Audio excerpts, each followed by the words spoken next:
Hola, mi nombre es Azahara Mesa y vamos a ver hoy el tema de fuentes de financiamiento. Elaborar una propuesta de investigación exitosa puede ser considerado un arte, pero es necesario, es imprescindible contar con financiamiento para llevar a cabo nuestra investigación, sus tesis de maestría, incluso poder financiar nuestros estudios durante el proceso que dura nuestra formación. El financiamiento de la ciencia, pues como digo, es imprescindible y ha pasado por distintas etapas y fases a lo largo de la historia, desde el mecenazgo en la Edad Media al crowdfunding de la actualidad. Es decir, al principio eran personas influyentes de la nobleza, la aristocracia, gobernantes, los que financiaban a determinados científicos para sus descubrimientos, por ejemplo Galileo Galilei. Recibía financiamiento su mecenas era el conde Cosme II en Venecia, y estos descubridores pues dedicaban sus descubrimientos a estas personas que los financiaban, que los mantenían. Actualmente, la mayoría de los gobiernos en los países, también donadores internacionales, financian el descubrimiento, la investigación de determinadas investigaciones, ¿no? Tanto en el campo de la salud, en el campo de la ecología, ingeniería. Y lo más actual es el crowdfunding, es decir, ya los investigadores no están esperando que salgan convocatorias de gobiernos, que sea algo totalmente dirigido desde la esfera política, sino que piden y hacen un llamado a la sociedad civil para que puedan financiar sus ideas, ¿no? Aparte de convocatorias a partir de Internet. Todos hemos visto muchas convocatorias sobre esto, ¿verdad? Bueno, todos sabemos los tiempos que vivimos de crisis. Lo primero que ocurre cuando un país entra en crisis y ve que su financiamiento, que sus recursos económicos no son suficientes, lamentablemente la ciencia es una de las primeras víctimas en los recortes, ¿no? Entonces, cada vez hay una alta competitividad por estos recursos cada vez más escasos. Por lo tanto, tenemos que saber cómo pedir ese financiamiento, cómo elaborar nuestras propuestas de financiamiento para conseguir el éxito y poder llevar a cabo pues, esas ideas, esos proyectos de investigación que tenemos planeado. ¿Has escuchado alguna vez estos términos? CONACYT, UC Nexus, Inter-American Institute, FONCICIT, FOMIX. Pues bien, todos ellos son fondos, son los más comunes que financian la ciencia en México. Entonces, todos estos términos que les acabo de presentar están relacionados con el financiamiento. Y es muy importante que podamos conocer cuáles son las fuentes de investigación a las que podemos acceder, cuáles son esas convocatorias que se abren, cuáles son los requisitos. Pero al principio, cuando uno está formándose, pues es lógico que todo esto le suene a chino, ¿no? Normalmente son nuestros directores de tesis, nuestros profesores, los que tienen los fondos y bueno, pues nos van financiando esas salidas a campo, esos experimentos, esos análisis que nosotros necesitamos en nuestra formación. ¿Se han preguntado por qué es importante saber escribir una propuesta de investigación? ¿Por qué en este diplomado estamos dedicando un tema específico para el financiamiento? Pues bien, el financiamiento es muy importante, como les decía al principio, para poder realizar la investigación. Necesitamos salir a campo, necesitamos hacer encuestas, necesitamos recolectar especies, necesitamos hacer una serie de actividades que por supuesto, necesitan financiamiento. También el financiamiento es importante para la formación de recursos humanos, para que ustedes pues, puedan ser becados, para que puedan llevar a cabo pues, sus investigaciones. Y también últimamente se está incluyendo, es un llamado por parte de las universidades y centros de investigación que cada vez ven cómo sus gastos fijos y como existen cada vez más necesidades para poder mantenerse, hacen un reclamo a la mayoría de los investigadores para que en sus proyectos de investigación puedan incluir lo que se le llama overhead. Este overhead sirve pues, para contribuir al pago de factura de la luz, que pues para los centros de investigación y universidades es muy importante poder tener un suministro energético, agua, teléfono, personal de administración, de limpieza. Todo eso debe ser pues pagado, pero ya los fondos gubernamentales no son suficientes y muchas de las universidades pues piden que a partir del financiamiento de la ciencia también se pueda contribuir con esto. Y cómo no, para el currículum, ¿no? Para mejorar nuestro currículum.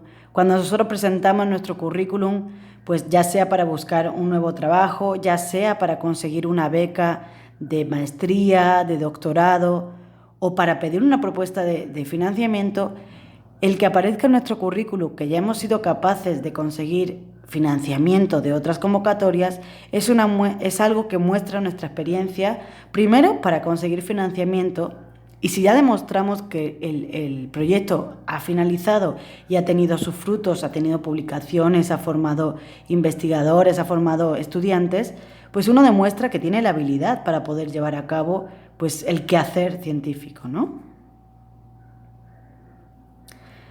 Bueno, ahora vamos a pasar a cómo podemos hacer la búsqueda de financiamiento. Ustedes, me imagino, están ahí, quizá conozcan alguna de las fuentes que ya hemos mencionado, ¿no? Sobre todo CONACYT, que a la mayoría de muchos de los estudiantes ya ha apoyado con algunas becas o algún intercambio académico. Pero ¿cómo, cuando empezamos de cero en este campo académico, cómo sabemos dónde buscar ese financiamiento? Pues bien, existen pues numerosas fuentes de financiamiento y muchísimas convocatorias. ¿Cómo saber cuál es la que nos puede ayudar a nosotros? ¿Cómo saber dónde poner nuestra propuesta de investigación, a cuál acceder, a cuál aplicar? ¿Será esta convocatoria la adecuada para mi investigación? ¿Será que a este financiador, a estos donadores, les interese financiar lo que yo estoy proponiendo? En un principio podemos hacer una búsqueda en Google, ResearchGate y algo similar, donde periódicamente se van publicando muchas convocatorias. También podemos dirigirnos a la oficina de vinculación de nuestra institución. Ellos suelen recopilar la mayoría de las convocatorias a las que habitualmente el personal de la investigación ha ido aplicando y otras que le van llegando de manera oficial. También podemos consultar a nuestros colegas, a nuestros profesores. Cuando yo comencé, pues exactamente era lo que hacía, ¿no? Preguntarle a mis colegas, bueno, ¿qué fuentes de financiamiento y dónde podría aplicar? Entonces, el preguntar y pedir consejos a nuestros colegas es muy útil. También podemos consultar la página de CONACYT, donde se ve, hay una pestaña específica donde aparecen todas las convocatorias que en el momento están disponibles, pero también aquellas que han sido cerradas. Y bien nos sirve poder ir viendo cuáles fueron las demandas que les interesaban a las distintas fuentes de financiamiento poder apoyar. Otro consejo que les podría dar es consultar en artículos de investigación quiénes financiaron sus investigaciones. Normalmente al final de cada artículo de investigación existe una sección que se llama agradecimientos, y uno agradece a la fuente financiadora que le ha permitido llevar a cabo esa investigación. Entonces, si estamos leyendo artículos que tienen que ver con nuestro tema de investigación, lógicamente el financiamiento que ha recibido pues va a apoyar a temáticas que versen sobre el mismo campo de investigación. Recientemente, el gestor de referencia Mendeley, que espero que muchos de ustedes ya lo conozcan porque realmente es muy útil para poder gestionar las referencias que cada vez se tienen que utilizar más a la hora de escribir artículos científicos, ha diseñado una herramienta que nos permite hacer búsquedas de financiamiento y de convocatorias a nivel internacional. La información que les voy a aplicar en este momento está basada en el manual que recientemente acaba de enviarnos el personal de CIBE Ecosur. Hay que tener en cuenta que debemos sacar un usuario y contraseña de Mendeley para poder acceder a esta herramienta. Aquí les pongo el link y también les incluyo una liga que les podrá permitir acceder a un video donde les explica de manera más detallada cómo funciona esta herramienta. Como podemos ver aquí, esta es la página de Mendeley, ya hemos entrado con un usuario y contraseña y tenemos una pestaña que se llama Funding. De ahí vamos a ver en Discover cómo aparecen tipos de financiamiento de ciencias sociales, medicina, artes y humanidades, ingeniería, ciencias ambientales. Como ven, los números son altísimos, existen una gran cantidad de tipos de financiamiento. Pues bien, esta herramienta nos permite buscar oportunidades de financiamiento y refinar nuestra búsqueda. Por ejemplo, queremos ver cómo podemos financiar una investigación que permita buscar la biodiversidad de recursos acuáticos en la laguna de Mecoacán, en el estado de Tabasco.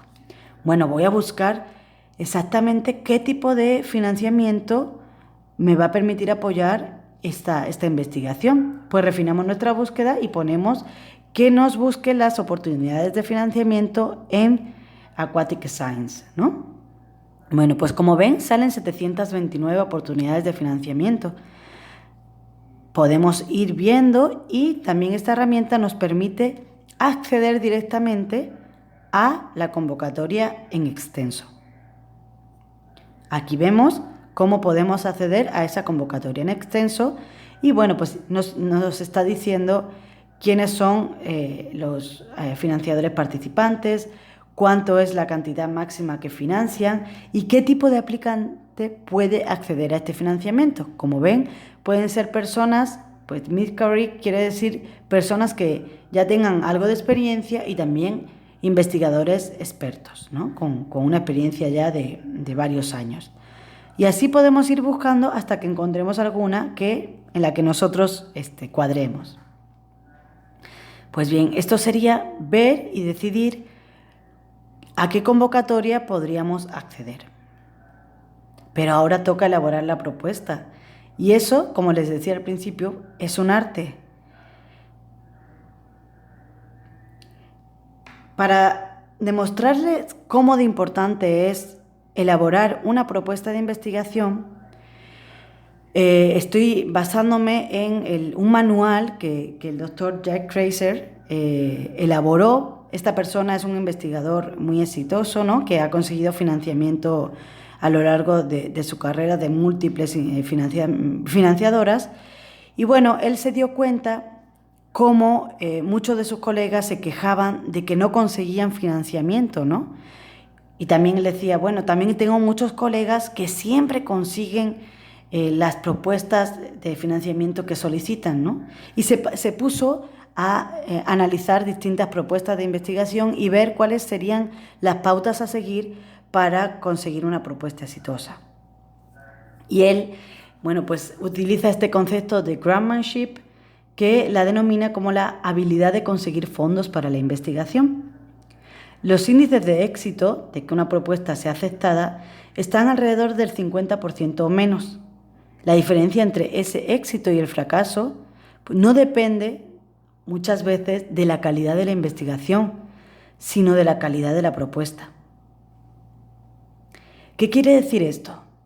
Pues una propuesta mediocre, que no haya sido bien escrita, bien organizada, que no tenga todos los elementos que hay que incluir, puede hacer que una investigación que sea muy buena y de mucha calidad no sea financiada.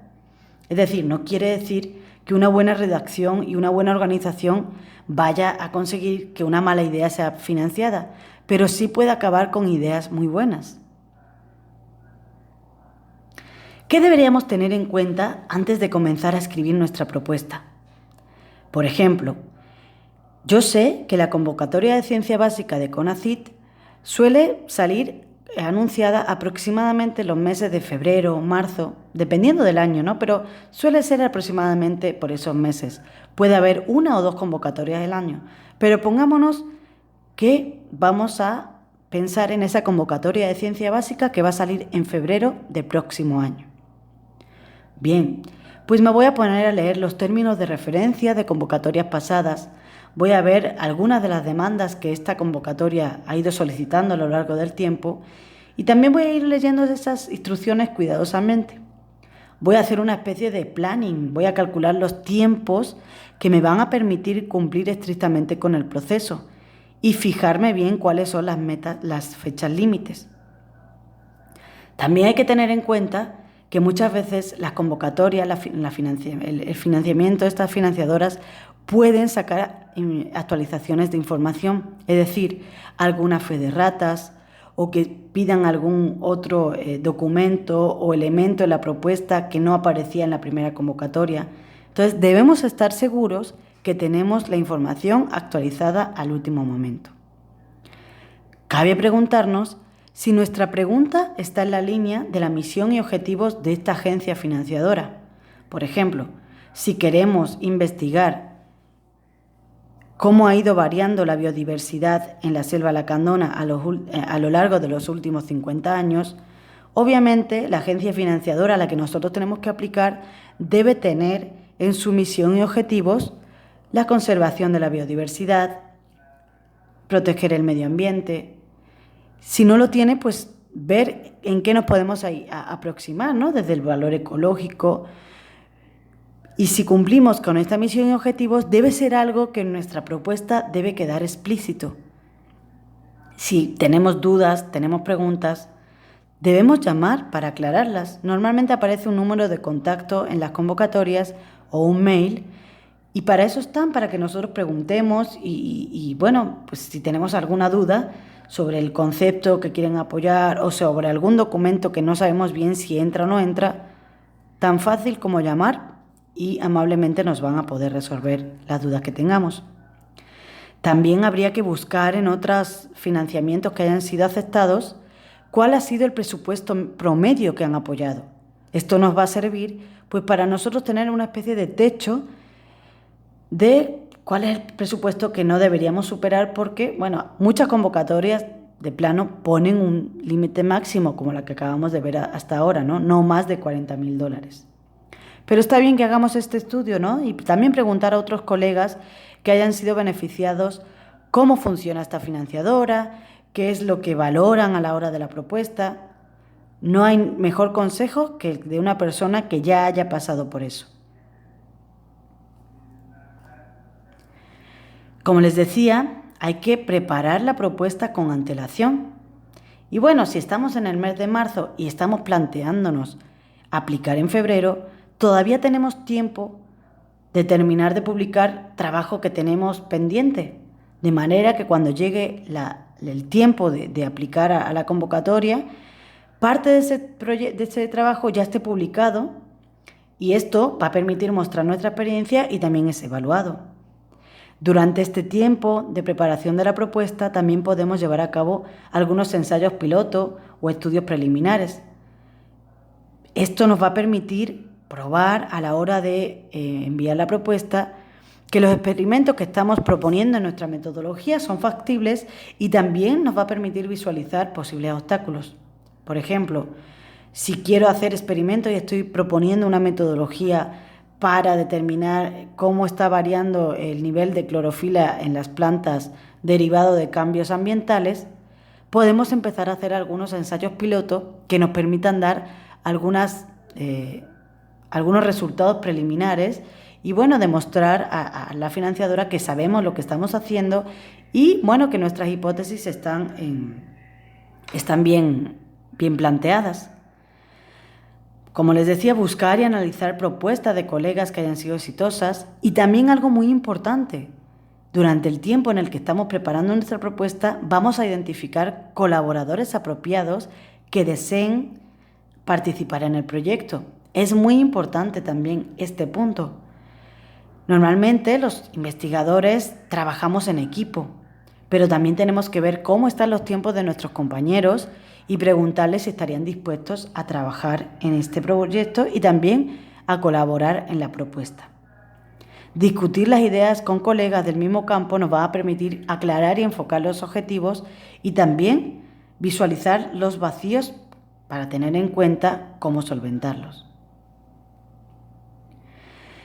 En cuanto al contenido de la propuesta, bueno, pues cada convocatoria, cada fuente financiadora suele tener sus instrucciones y sus propios formatos, pero de manera general Una propuesta de investigación suele tener esta estructura, variando, como les digo, dependiendo de las instrucciones de la convocatoria. Algo muy importante es el título. No debe ser un título demasiado largo, ni tampoco demasiado corto, de manera que no pueda diferenciarse de otras investigaciones que se hagan en el mismo campo. Les pongo un ejemplo. Si queremos estudiar la resiliencia comunitaria en áreas naturales protegidas de pantanos de Centla, no hace falta que pongamos estudio de la resiliencia comunitaria. Obviamente, sabemos que vamos a estudiarlo. Entonces podemos eliminar esas dos palabras, estudio de, quedando simplemente resiliencia comunitaria en áreas naturales protegidas, pantanos de Centla. El resumen es otro de los puntos clave a tener en cuenta en la propuesta de investigación y debe ser escrito al final, cuando ya tengamos todas nuestras ideas organizadas y podamos resumir de manera muy precisa y concisa qué vamos a hacer.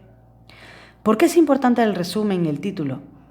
Cuando nosotros aplicamos en una propuesta de investigación, va a haber una persona que se encargue de designar quiénes van a ser los revisores que evalúen nuestra propuesta.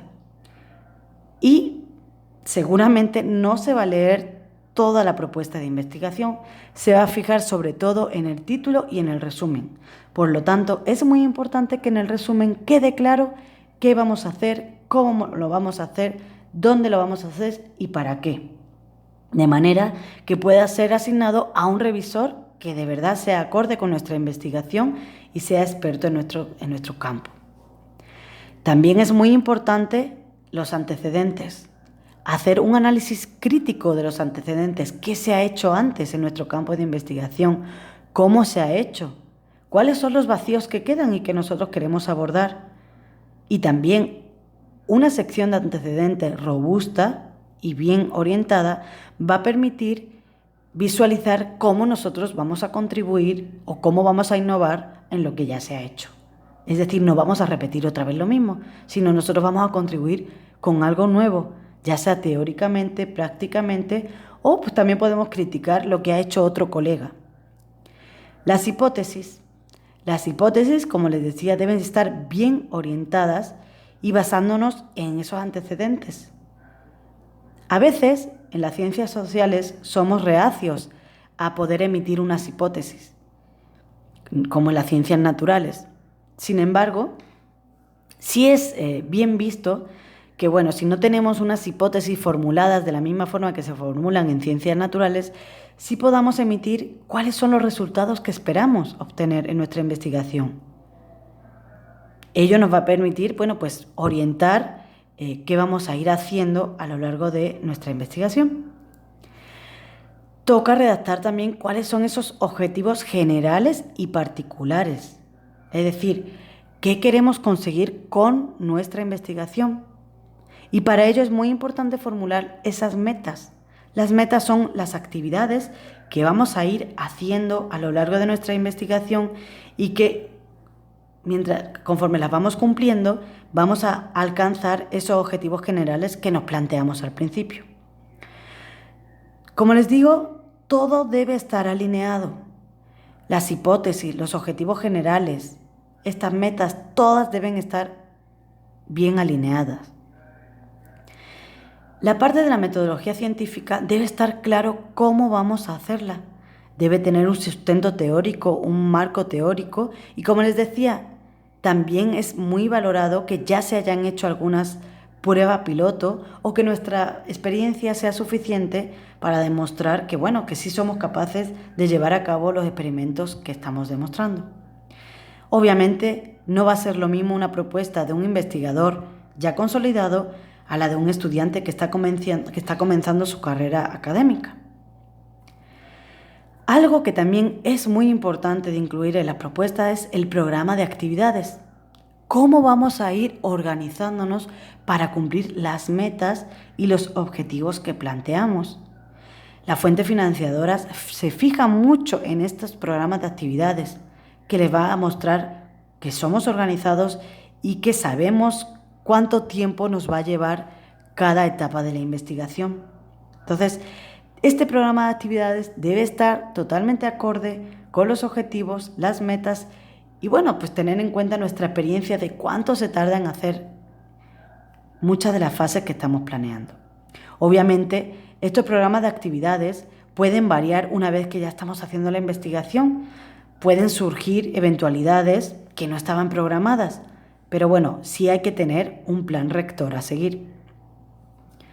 Y el presupuesto, muy importante ver cómo vamos a confeccionar ese presupuesto. Como les decía, hay que tener en cuenta si la convocatoria tiene un límite máximo de ese presupuesto y ver con los colegas aproximadamente, bueno, pues qué fondos les han aceptado, ¿no? Financiar. En resumen, la propuesta debe ser clara, bien orientada, organizada y precisa.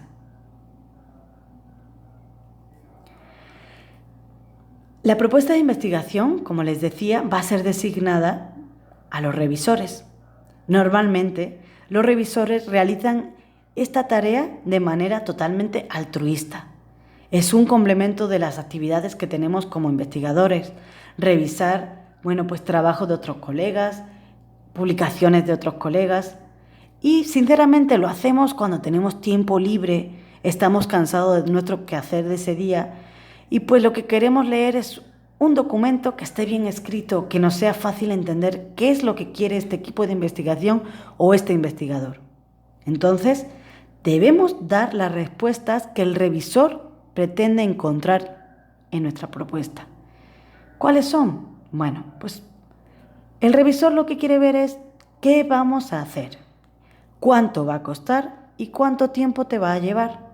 Eso debe ser algo que debe quedar claro en tu propuesta. Y como les decía, el resumen es una herramienta muy valiosa para poder darle al revisor desde el primer momento esta información. ¿Cómo la investigación propuesta empata con los objetivos del patrocinador?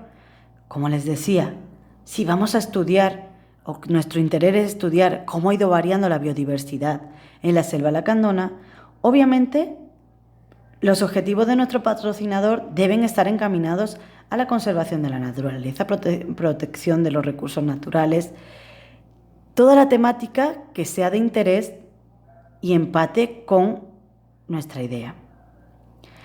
También un revisor valora mucho el que uno ponga explícitamente cómo va a incidir nuestra investigación en los estudiantes, en mi campo de estudio, en mi región, en mi estado, en mi país, en el mundo. Es decir, ¿para qué va a servir mi investigación?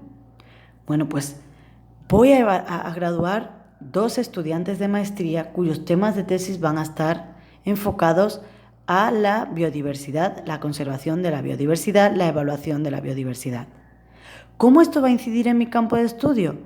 No existen registros anteriores sobre la variación de la biodiversidad en determinada región, en determinado espacio de tiempo, y en esta región la pérdida de biodiversidad es alarmante.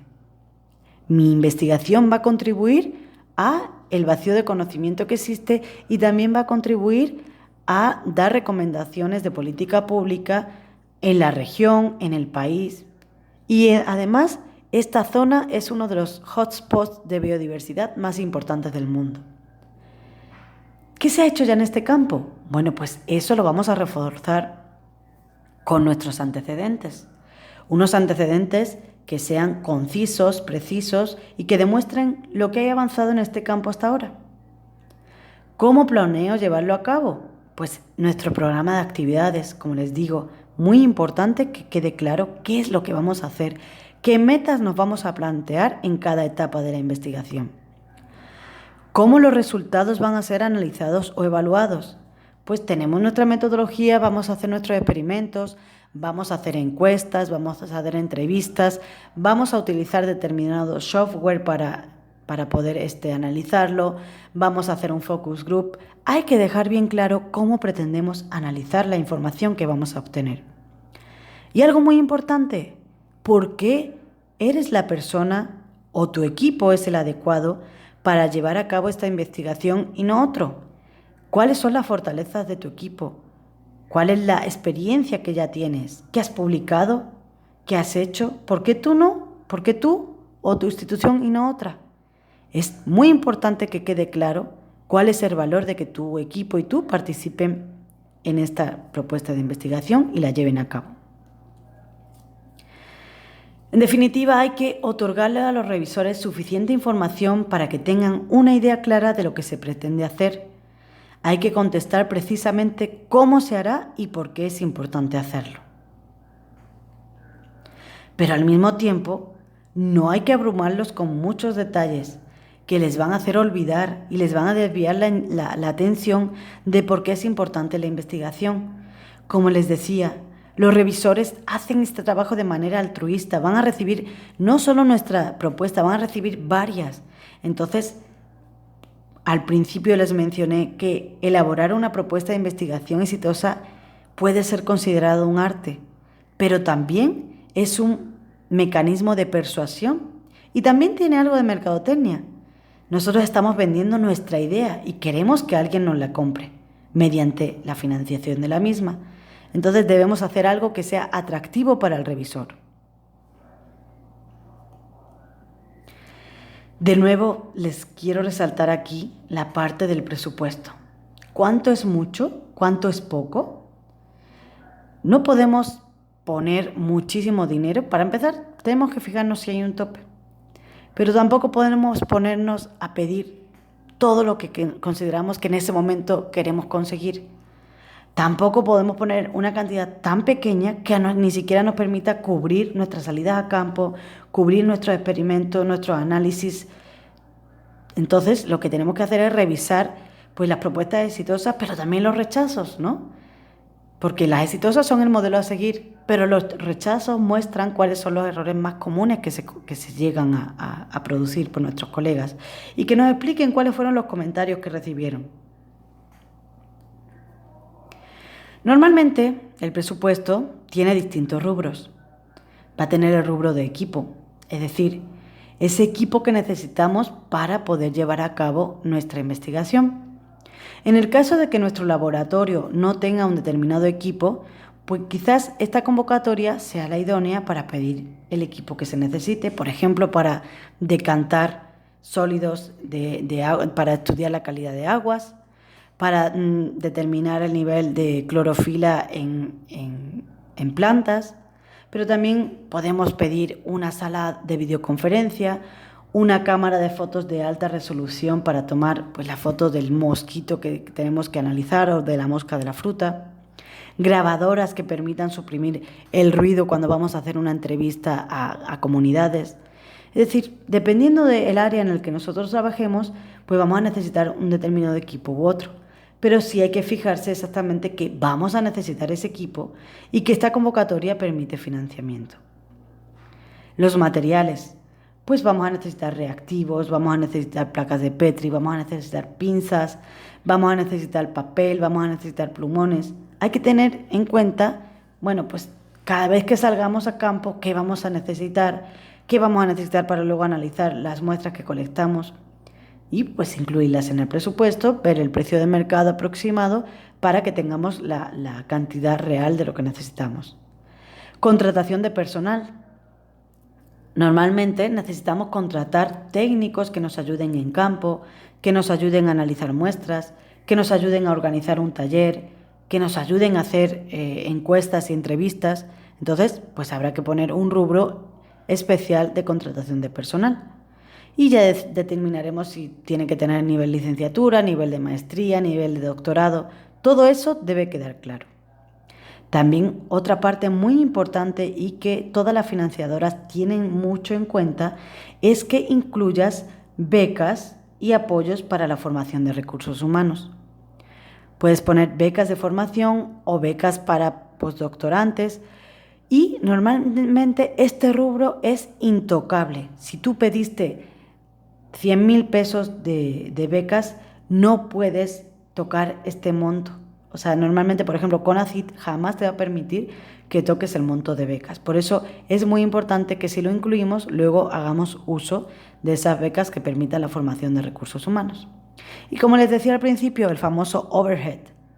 Es un porcentaje del presupuesto que nosotros estamos pidiendo y que se lo va a quedar nuestra institución pues para contribuir al pago de esos servicios generales o esas inversiones que nuestra institución debe hacer para poder pues permitir el funcionamiento normal de la institución. Les recuerdo, hay que pedir únicamente lo que realmente necesitamos. Puede haber equipos que no hace falta que compremos porque otros colegas de otros laboratorios de nuestra misma institución o de instituciones con las que normalmente colaboramos nos lo puedan prestar un par de meses, que es lo que necesitamos para poder analizar nuestras muestras. O a lo mejor no hace falta una cámara de alta resolución que solamente vamos a utilizar para 3 salidas a campo. Bueno, pues podemos pedírsela a un colega que la tenga. Hay que eficientizar el uso de los recursos y no estar acumulando equipos simplemente por acumular. Hay que consultar con la administración y la dirección de nuestro centro para ver qué cosas vamos a poder comprar y qué no. Y ellos nos van a dar consejos por su experiencia en administración que están mucho más avanzados que lo que nosotros podemos saber, ¿no? Nosotros no somos administradores y ellos nos pueden ayudar mucho en la parte del presupuesto. También en el presupuesto pues vamos a encontrar que existe una parte de gasto corriente y gasto de inversión. La diferencia es clara. Inversión significa artículos que están sujetos a ser inventariados, que se van a quedar en la institución y que tienen una vida útil más alta que los productos consumibles que se pueden comprar con gasto corriente. Hay que tener en cuenta, pues artículos de consumo, pasajes, contratación de servicios, recursos humanos. Podemos plantear que queremos hacer una capacitación en el extranjero. Pues ahí tendremos que poner los pasajes, los viáticos, esta capacitación. Queremos ir a un congreso, queremos comprarnos libros, queremos comprarnos materiales que no son inventariables, pues todo esto iría a gasto corriente.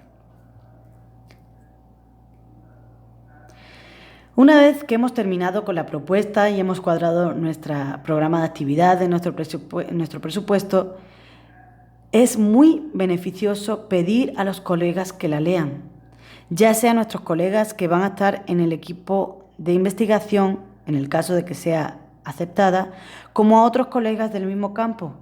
Ellos nos van a decir si la propuesta queda clara, si se entiende, si creen que en la metodología falta algo, puede haber algún error que no nos hayamos dado cuenta. Entonces, es muy importante pedirle a nuestros colegas que lean nuestra propuesta. Y el proceso de revisión es muy importante que hayamos cumplido con las instrucciones que se marcaban en los términos de referencia y en la convocatoria. Entonces el revisor se va a fijar si contiene la firma de los directores, si cumplió con las fechas. La mayoría de las propuestas ya se suben a plataformas digitales, de manera que si te dicen que el 5 de diciembre a las 12 de la noche es la fecha límite, a las 12:05 ya no vas a poder subir tu propuesta en la que has podido trabajar los 5 últimos meses, simplemente por no haber cumplido con la fecha límite. ¿Subiste todos los anexos que te pedían? ¿Cumpliste con el número de páginas? ¿Traía las firmas de los directores? En muchas propuestas te piden que el departamento académico, el director general, el director administrativo firmen muchos de los documentos que tienes que subir en los anexos.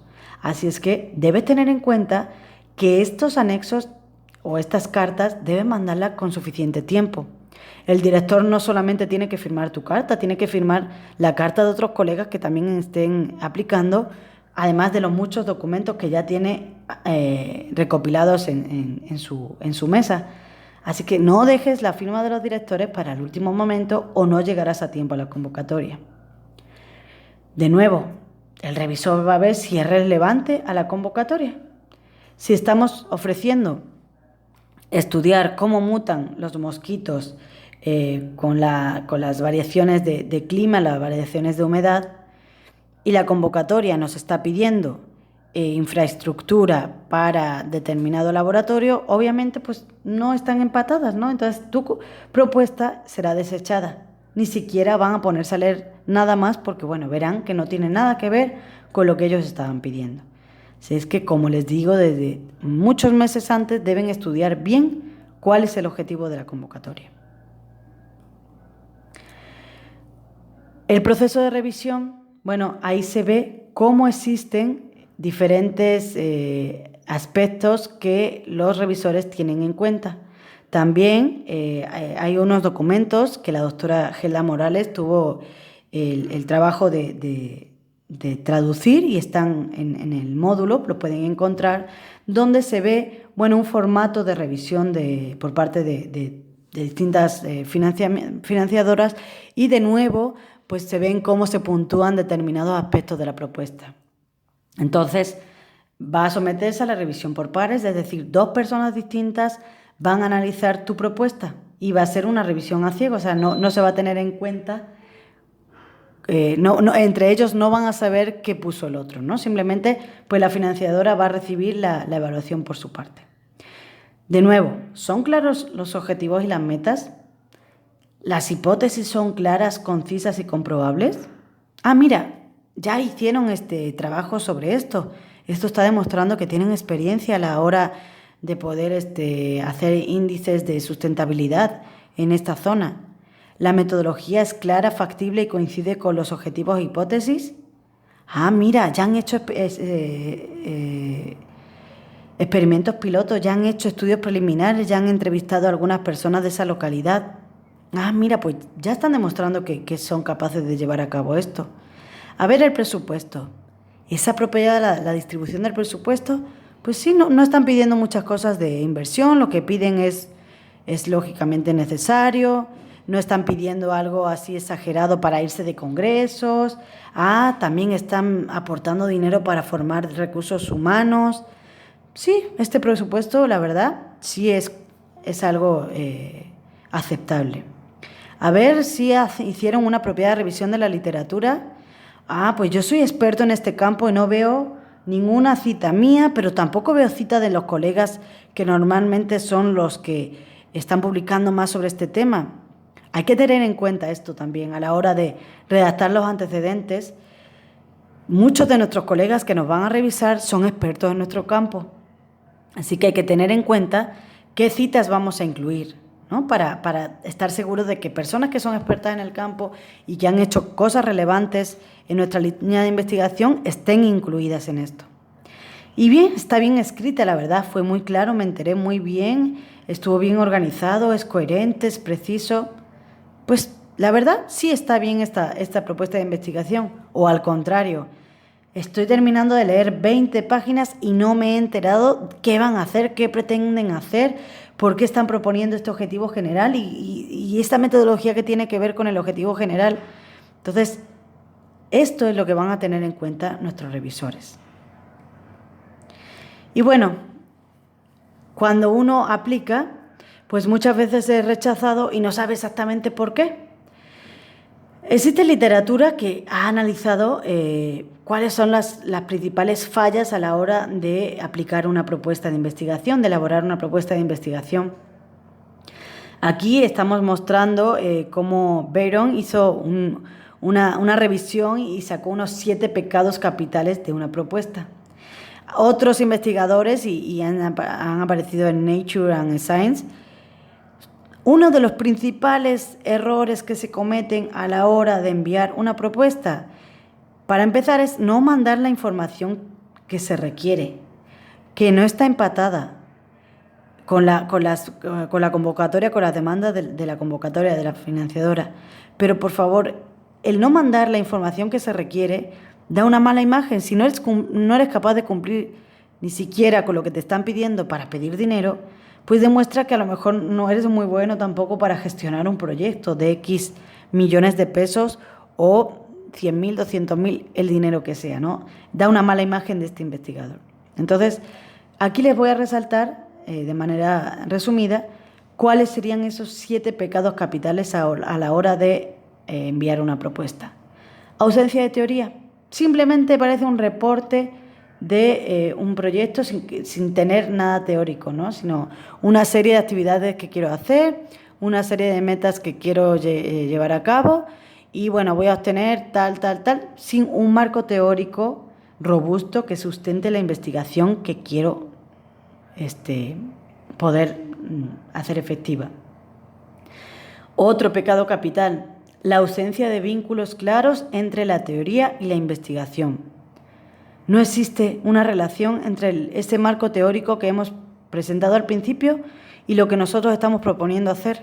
Entonces, como les digo, todo debe estar perfectamente alineado y todo debe llevar a la misma coherencia a lo largo de la propuesta. Existen, el tercer pecado capital, errores en la metodología y ambigüedades. Debemos estar seguros que la metodología que estamos proponiendo, bueno, pues ya es una metodología validada, o si nosotros la estamos proponiendo, que no existan ambigüedades, ¿no? Que quede bien claro y que tenga rigor científico. El cuarto pecado capital es la ausencia de vínculos claros entre trabajos previos. Si ya hemos hecho una revisión de los antecedentes, ya tenemos ese marco teórico definido y no existe un vínculo claro entre lo que nosotros vamos a hacer y lo que los otros han hecho, hay que dejarlo explícito. El quinto pecado capital sería la ausencia de importancia para el campo de estudio. Como ya les dije, ¿por qué es importante mi trabajo? ¿En qué voy a contribuir a lo que ya se ha hecho? ¿En qué voy a contribuir a la teoría? ¿En qué voy a contribuir a la práctica? Como caso práctico, como nueva investigación de un nuevo elemento que no teníamos, una nueva especie. Queremos buscar un nuevo índice para medir la evolución o evaluar los índices de biodiversidad. Queremos buscar cómo las mujeres toman decisiones en determinadas comunidades rurales y pertenecientes a una determinada etnia. ¿Y eso cómo contribuye? ¿Para qué sirve? Debe quedar claro en la propuesta. Muchas veces también otro de los pecados que se comete es que la propuesta del análisis de datos pues es inapropiada. Ya hemos estado viendo en los antecedentes que han hecho otros colegas, que han propuesto, cómo han analizado.